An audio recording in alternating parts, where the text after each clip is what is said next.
Warning: the Savage Nation contains adult language, adult content, psychological nudity. Listener discretion is advised.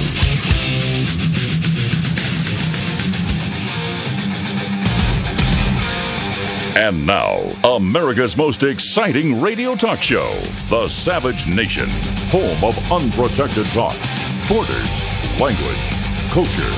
And here he is, Michael Savage. Everyone send a lollipop to President Obama because he's sure going to need one. He's going to need more than he has because he just suffered the greatest defeat in his entire political career. That's right. And those trying to bail the president out from this great defeat are the Republican Party. The Republicans are trying to bail out President Obama from a trade deal that would, let us say, gut American industry and American jobs to an extent that we'd never recover from. And what's interesting here is that Senate Democrats announced today that they're going to vote to block a debate on fast-track legislation. Now, much of this is gobbledygook to the average American. You don't know what's really going on. But Obama's trying to sell out the last remnants of American industry, American workers. It's so bad. The guy is such a traitor that his own party turned on him. Every free trade deal that the U.S. has signed has brought about an increased trade deficit and hundreds of thousands of lost American jobs. Every single free trade deal, NAFTA, GAFTA, GATT, WTO, and now this one. It's beyond belief that as a conservative American, I want to thank all the Democrats, including the most liberal of them, who got together to block this dangerous bill. This TPP Asia trade bill is a nightmare. How many jobs would be gutted? Nobody really knows. But if Obama's for it, it must be bad for America. That's all I know. If Obama is for it and his own party's left wing is against it, you can just imagine how far he's gone to the left.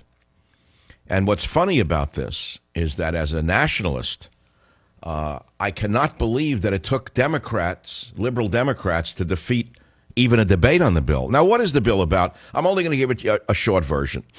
The bill would give President Obama the authority to bring forward a trade bill in the future upon which Congress could either vote yes or no, but they could not amend it. In other words, it would give him total power over future trade. And for whatever the reasons are, it's the left wing in the Democrat Party that said no to even debating it. Senator Ron Wyden, Democrat, no. Opposition. Maria Cantwell, as left as they come, no. Dianne Feinstein, no. Claire McCaskill, left-wing fanatic, no. Patty Murray, never saw a communist manifesto she didn't want to frame in the White House, no. Bill Nelson, Democrat, fanatic leftist, no. Mark Warner, no. The Senate needs 60 votes to begin a debate on fast-track authority. They said no. The procedural vote, by the way, is scheduled, well, I think it's killed. It isn't happening. It was scheduled for 2:30 p.m. today. And with the defections, it appears the vote will go down to a no. Now, the spokesmouth for Obama, Josh Ernst, the mini Goebbels of our time, said that it was only a procedural snafu that blocked the vote. But the rest of it will be boring to you. I get it. I just wanted to give you the news, by the way. So here are some of the questions. As you know, today is launch date for my brilliant novel, Countdown to Mecca. And so you would expect me to ask you, did you see Countdown to Mecca in the bookstores? Did you go look for it? Where was it? Was it under feminine hygiene? Did they place Countdown to Mecca under the feminine hygiene section, perhaps? Where you buy one and you get one free, let's put it that way. Have you bought Countdown to Mecca in a bookstore? I think it's an important story because since I'm the most boycotted major media figure, if I'm not for myself, who will be? I have few friends in the media. One of them is Laura Ingraham, the queen of talk radio. She had me on today. I'd like you to hear some of that later on. I was also on a local show with Brian Sussman, and I was the local KSFO. Great interview on Countdown to Mecca. But listen what it's about. WND said new Savage novel, plot to blow up Mecca, but it's not what some might think. What's this? They ask. Michael Savage's newly released novel is about blowing up Mecca. They say yes. Countdown to Mecca, the final episode of a trilogy that began with abuse of power and a time for war, is about a plot to destroy Islam's holy city. But it's not what many, particularly Savage's liberal critics, are inclined to think. You see, Savage's hero, Jack Hatfield, is the one man who might be able to stop the attack on Mecca. So I want to appeal to the Muslims in the audience who are not fanatical to understand what I'm trying to do here. In the novel, Hatfield is a freelance TV producer who lost his top-rated opinion show because of a liberal media smear campaign by a group that resembles Media Matters. Savage told WND in an interview, "I don't call for blowing up Mecca. This is the thing. This is what the liberals are going to do. The same libs who got me banned from England are going to say my novel Countdown to Mecca is too controversial and should be burned." Savage explained the book is about a renegade group of generals who plot to destroy Mecca, but it also deals in plain terms with the people responsible for the conflict in the first place. It shows what could happen given the militancy of radical Islam and the passivity of Barack Obama, he said. There could be a renegade group of generals who plan some catastrophic event to stop this madness that has been going on for millennia against the West. And we all know that would lead to Armageddon, which none of us would benefit from, he said. Anyway, you get the picture, right? This is the Savage Nation. The phone number is 855-407-7282. And without further ado, I've decided to do something for you that I've never done before, because I think will be of interest to you as radio listeners. And that is, I'm going to read the first 2 pages of the first 5 chapters. Prologue, St. Petersburg, Russia, Aeroport Pulkovo.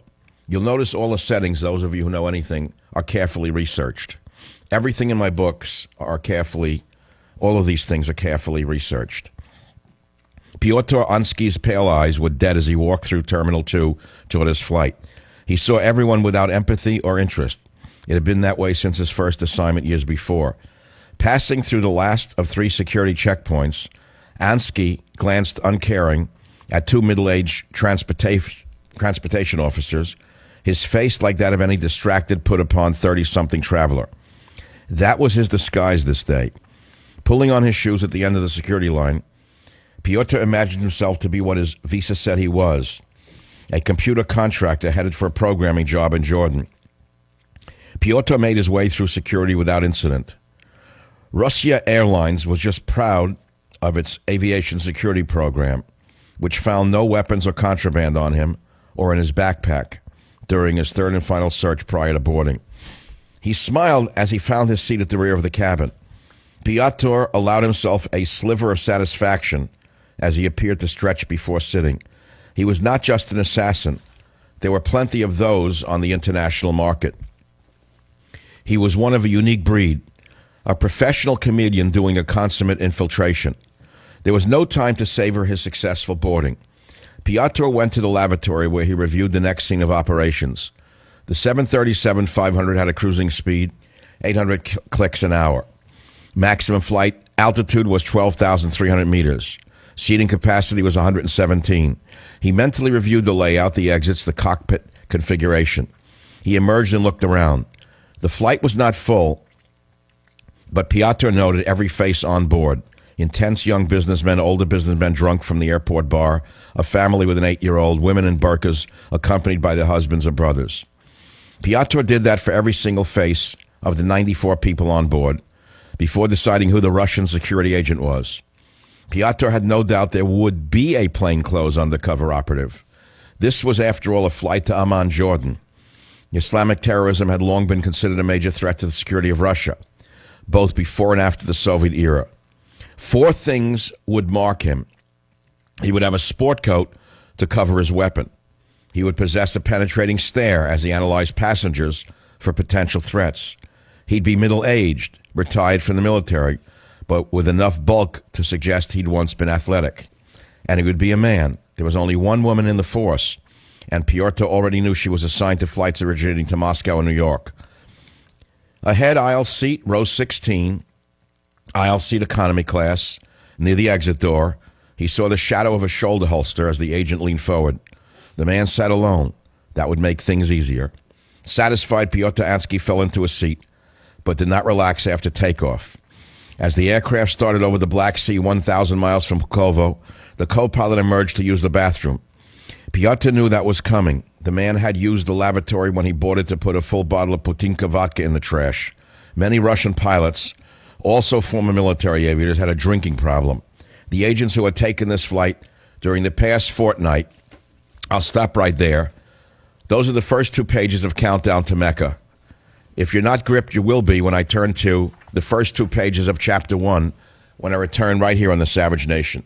Join the Savage Nation. Call now, 855-400-SAVAGE, 855-400-7282. Savage. Hey, our Savage Nation is sponsored by SwissAmerica.com, the only company I trust for wealth insurance, gold and silver. Call 800-BUICOIN.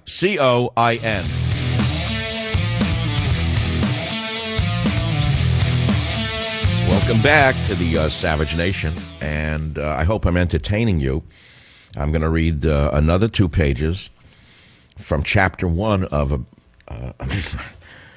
Countdown to Mecca, just out today. And I've asked you if you've gone to the bookstores to see if you can find the book, or is it buried under feminine hygiene in the back or under vitamins? Because I know that there's a sabotage campaign. I don't have to even tell you that. I can tell you from within and outside. So, you know, I'm not sitting here like complaining about it. Whatever happens, happens. Whatever will be, will be. If it sells 5,000 copies or 50,000 copies, it doesn't matter. At the end of the day, the message is what matters. But since you are radio listeners, I have an obligation to you first as a radio listener to inform you and entertain you. And so I'm going to do that in the next few minutes by continuing to read 2 pages only from each of 5 chapters today to see what you think of the book. And I'm going to ask you if you've gone into the bookstores and what you've encountered. Rick on WABC in New York. Rick, which bookstore did you go in and what happened? It's in the Hamptons. It's a small town. I don't want to give away which area. I went in looking for the book. Oh, we don't carry all the books, blah, blah, blah.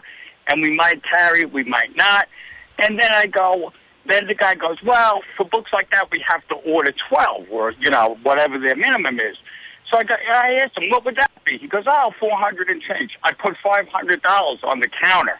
Now I'm a construction worker, so I didn't look like the guy. What, you put down money to buy 12 copies just to make sure they carried it? Oh, yeah, because he said that's the only way they would order it. I go, that's you know, he's lying to you because the book industry is very antiquated, and they have a full 100% return policy. Any books that don't sell can be returned, and the bookstore is not billed. He's lying to you. Well, then it can't. Well, I don't know if I could do that. I have to call my boss, and they're not in till Friday. So basically, they don't want to sell the book. The bottom line is, you know. Yeah, well, I'm sending you a free copy. You don't have to put up money for me. I mean, that's very kind of you. I have the most loyal audience in the radio business, incidentally. And, I mean, I never heard a story like this in my life where a guy will put up $500 to have a bookstore buy the book at a minimum of 12. But shame on that book clerk. He should go move to China where books are banned, I suppose. I want to thank you. Stay on the line. WABC, Izzy. Izzy, you're on the Savage Nation. Izzy, what's on your mind? I'm hearing any of your books. I never read any, long-time listener, but fantastic read. I was wondering if they sell them in the New York City area, too, where I live. What do you mean? You have to go to the bookstores to find like a Barnes & Noble or one of those stores, you know. Well, they sell all of them. I don't know. They might. Check it out. See what happens. I have 3 minutes left in this segment. And again, to entertain my radio audience, I'm going to go to Chapter 1 now.